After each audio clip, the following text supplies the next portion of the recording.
একটা প্রশ্ন দিয়ে শুরু করি। আপনি কি জানেন, মাত্র একবার ইয়াবা খেলে আপনার মস্তিষ্কে এমন একটা পরিবর্তন হয় যেটা পরে আর কখনো পুরোপুরি ঠিক হয় না? শুনতে ভয়ের লাগছে, কিন্তু এটাই বিজ্ঞান বলছে। ইয়াবা মূলত মেথ্যামফেটামিন, একটি শক্তিশালী রাসায়নিক যৌগ। এটা শরীরে ঢোকার সাথে সাথে মস্তিষ্কে ডোপামিন নামের একটি রাসায়নিক হঠাৎ করে স্বাভাবিকের চেয়ে 10 গুণ বেশি নিঃসরণ হয়। মানে মস্তিষ্ক হঠাৎ মনে করে এটাই জীবনের সবচেয়ে আনন্দের মুহূর্ত। কিন্তু এই আনন্দ মাত্র কয়েক ঘন্টার। এরপর শুরু হয় আসল ধ্বংস। এখানেই থামুন এক সেকেন্ড। এই ভিডিওটা যদি আপনার কাজে লাগছে মনে হয়, এক্ষুনি লাইক দিন, কমেন্টে জানান আপনার মতামত।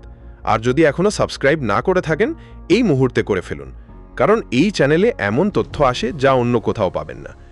এবার ফিরে আসি মূল কথায়। বারবার ইয়াবা নেওয়ার পর মস্তিষ্কের ডোপামিন রিসেপ্টরগুলো ধীরে ধীরে নষ্ট হয়ে যায়। মানে এরপর থেকে সাধারণ কোনো আনন্দ, পরিবারের সাথে সময়, ভালো খাবার, প্রিয় মানুষ কিছুই আর ভালো লাগে না। মস্তিষ্ক শুধু ইয়াবা চায়। এটাকেই বলে অ্যাডিকশন। এবং এই অবস্থা থেকে ফিরে আসতে বছরের পর বছর লেগে যায়।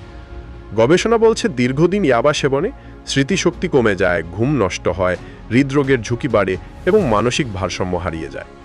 এই তথ্যগুলো শুধু নিজে জানলেই হবে না। আপনার পরিচিত কেউ যদি এই পথে যাচ্ছে, তাকে আজই এই ভিডিওটা পাঠান।